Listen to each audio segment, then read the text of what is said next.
adjointe au maire de Quetigny et candidate socialiste dans la 3e circonscription prochaine législative.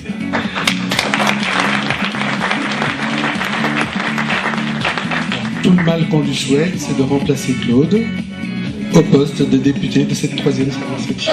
Voilà. Je sais qu'elle fera très bien. Voilà. Et donc elle a été choisie par les militants de haute lutte lors de primaires, parce qu'on est comme ça au Parti Socialiste, on procède par primaire, et donc Kéra Bouziane a été choisie de haute lutte après les primaires. Alors je remercie Michel Bachelard, j'ai vu quelque part, je le salue, maire de Quetigny.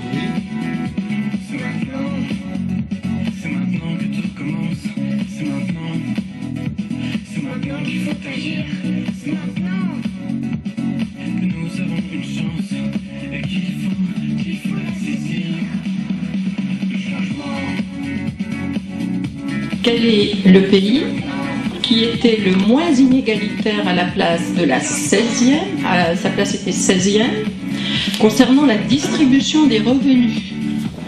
Aujourd'hui, il est 38e après le Tadjikistan. Quel est le pays qui était 8e, ayant le plus fort indice de développement humain, qui tient compte non seulement de la croissance mais aussi du bien-être de ses habitants? Il était 8e et qui est aujourd'hui 20e devant la Slovénie. Quel est le pays qui était 3e pays exportateur de produits agroalimentaires et agricoles et qui est aujourd'hui 4e après l'Allemagne? En parlant de niveau scolaire, il était 16e, il est 24e aujourd'hui. Concernant la liberté de la presse, c'est important. On était 33e. Oh, excusez-moi, j'ai vendu la mèche. Il était 33e et aujourd'hui 38e derrière le Salvador. Quant à la corruption, il était 18e, il est 25e aujourd'hui, avec un indice de corruption supérieur au Qatar.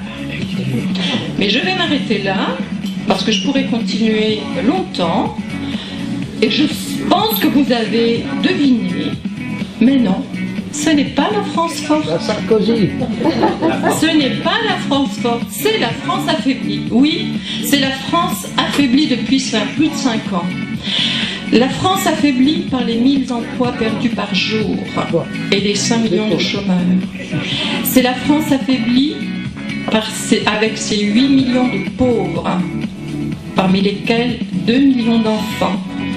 Et parmi ces familles, 30% familles monoparentales.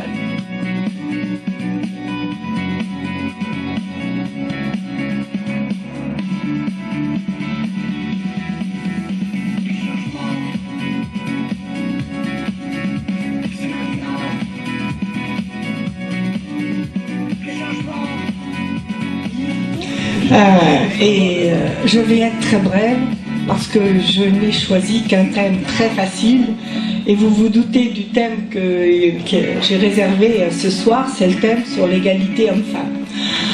Vous savez que j'ai été élue en 2002 grâce à vous, et 10 ans de Nicolas Sarkozy, c'est interminable. 5 ans, ministre de l'Intérieur, ministre du Budget.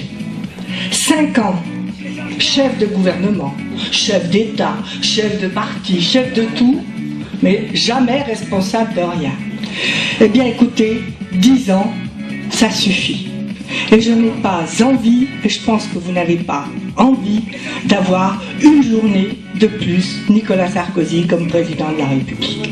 10 ans, je vous assure, c'est long. Alors c'est vrai que grâce à vous, en 2002, j'ai ouvert la voie de la parité.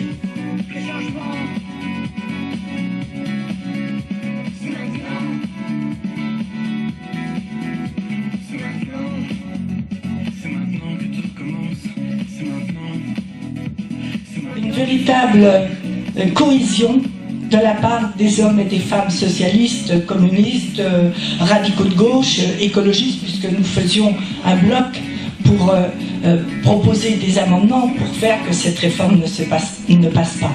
Alors, j'espère qu'avec François Hollande, demain, eh bien, effectivement, les femmes pourront prendre leur retraite dès 60 ans, lorsqu'elles auront leurs annuités, et surtout, il s'est engagé à, dès son élection, démarrer la négociation. Parce qu'il faut savoir quand même que cette réforme s'est faite sans concertation avec les partenaires sociaux et sans financement.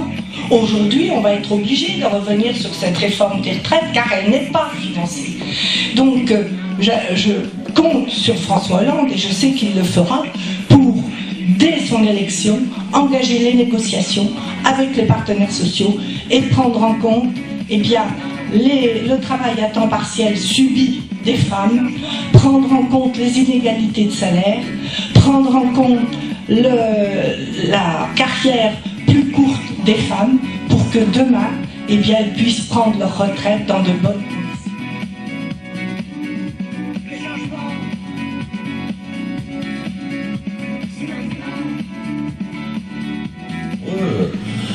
Merci à Louis de nous accueillir, à Louis Legrand. Merci à Claude et à Pierra d'être là. Merci à vous. Il reste 10 jours. 10 jours. 10 jours, c'est pas beaucoup. Et en même temps, ça fait du temps pour se mobiliser, pour faire changer les choses. Parce que ces 10 derniers jours vont compter. Cette élection est un peu particulière. Parce que le deuxième tour se joue dans le premier tour. Et le premier tour prédétermine le deuxième tour. Donc demain, vous allez voir dans la presse régionale sortir des sondages très encourageants, assurant la victoire à François Hollande. N'en croyez rien. Pas de démobilisation. 10 jours de mobilisation. La victoire du 6 mai, elle se joue le 22 avril. La victoire du 6 mai, elle se joue le 22 avril. Et c'est dès le 22 avril que, parce qu'on connaît le candidat du deuxième tour, ce n'est pas faire honte aux autres candidats de gauche. C'est François Hollande qui affrontera Nicolas Sarkozy au deuxième tour. Et donc, c'est lui qui porte l'espérance crédible. C'est lui qu'il faut porter le plus haut pour qu'il batte Nicolas Sarkozy et qu'on rétablisse une république de la justice. Alors, quand on dit tout ça, quand on rappelle tout ça, quand on rappelle tout ce qu'on a fait, on se dit, mais comment c'est possible? Comment c'est possible que la gauche, elle ne soit pas crédible sur ce sujet? Parce que c'est un sujet qui nous concerne. Pourquoi la sécurité, elle concerne la gauche? Pourquoi elle concerne les socialistes? Parce que l'insécurité, elle frappe d'abord les plus faibles, les plus modestes, les plus humbles dans notre société. Et donc, on doit s'en préoccuper, parce qu'on doit se préoccuper du sort des plus modestes. Et donc, c'est le cœur de l'histoire de la gauche, de se préoccuper, justement, d'assurer la sécurité publique, dans le respect républicain, bien évidemment. Et donc, on se demande comment on en est arrivé là, à être si loin en retard sur ce dossier. Tout ça vient d'une histoire bizarre, j'allais dire, d'un abandon des socialistes. Lionel Jospin, quelques jours avant le funeste 21 avril, il faudra s'en rappeler le 22, je le dis toujours, le 22 avril, quand on votera, n'oubliez pas, il y a 10 ans, il y a eu un 21 avril. Eh bien, quelques jours avant, interrogé à la télévision, il avait dit oui, c'est vrai, je croyais qu'avec en faisant diminuer le chômage, parce qu'il faut aussi se rappeler ça, le chômage avait reculé d'1 million de personnes. Aujourd'hui, il a augmenté d'1 million de personnes. On voit la différence. Pas forcément dans les urnes. Vous avez vu ce qui s'était passé pour Lionel Jospin, donc rien n'est donné. Il faut toujours se mobiliser.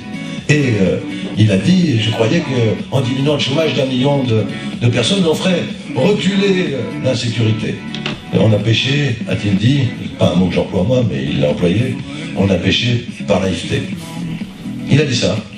Et ça a été la phrase qui pendant 11 ans, 10 ans, a été véhiculée par la droite pour dire les socialistes, sur ces sujets-là, ils ont fait monter l'insécurité. Et pendant 10 ans, on a baissé la tête. Et pendant 10 ans, on n'a rien dit. Abattu par toujours le 21 avril. Et on a laissé finalement une chose assez simple, je répète cette phrase assez souvent, mais l'idéologie dominante s'imposait à tout le monde. À tout le monde. L'idéologie dominante, c'est ce que Jaurès dénonçait. Quand Jaurès disait chercher la vérité toujours et la dire.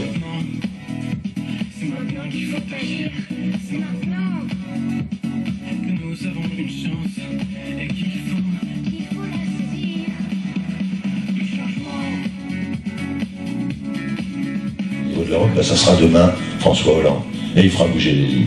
Et donc nous, on va faire cela dans l'éducation nationale. On va le faire pour avoir cette politique de prévention qui est indispensable. Et puis on va, premier volet, la prévention, on va faire aussi de la dissuasion. On va recréer, mesdames, messieurs, on va recréer, chers amis, on va recréer une police de proximité.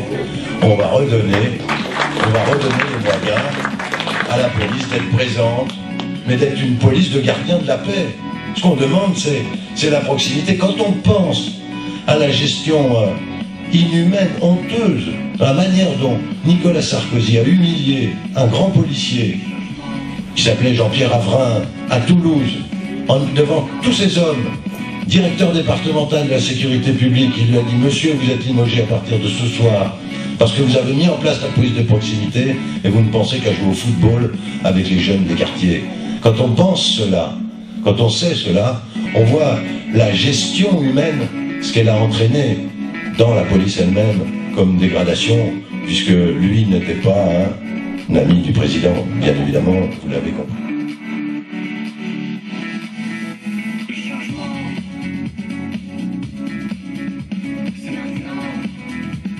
Tout où ça se passe dans la semaine qui vient, dans toute l'Europe du Nord, eh bien, le taux de récidive de ces jeunes tombe de 90%. C'est-à-dire qu'ils ne recommencent pas. Mais parce que la sanction, elle a une valeur exemplaire que quand elle est immédiate, elle est proportionnée, évidemment. Sinon, elle n'a aucune valeur. Au contraire, elle a même un effet inverse. Et donc, on développera toutes ces formes alternatives plutôt que de créer des prisons. Et les 3,5 milliards seront sûrement mieux à créer des postes dans l'éducation nationale et d'éducateurs pour encadrer les jeunes. Voilà pour la sanction. Et puis je terminerai sur la réparation, c'est celle qui est due aux victimes, parce que c'est encore une avancée que la gauche avait faite, s'occuper des victimes. Très important de s'occuper des victimes, parce que déjà aujourd'hui les victimes, souvent, elles ont du mal à déposer plainte. C'est vrai, elles ont du mal à déposer plainte, puisqu'on a fermé des bureaux de police, parce qu'on a fermé ici ou là des commissariats, et puis parce que les plaintes, ça fait monter les chiffres. Et je reviens à mon histoire de la culture du chiffre. Donc on préfère vous dire, on va faire ce qu'ils appellent une main courante.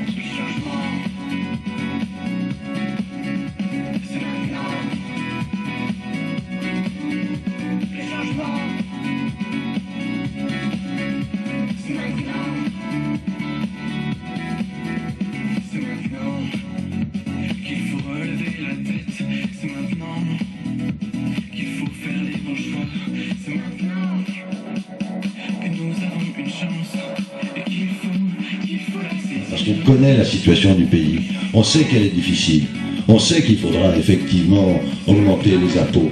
Mais on augmentera les impôts, d'abord les plus riches, on le fera sur la base de la justice fiscale, comme l'a dit Claude tout à l'heure. Mais pour que ça se passe, on a besoin de votre mobilisation. Toute personne que vous arrivez à convaincre le 22 avril de voter pour François Hollande, c'est une personne de plus qui amènera la victoire le 6 mai. Alors, le changement, c'est pas maintenant, c'est tout de suite. Et rien ne l'arrêtera. Merci.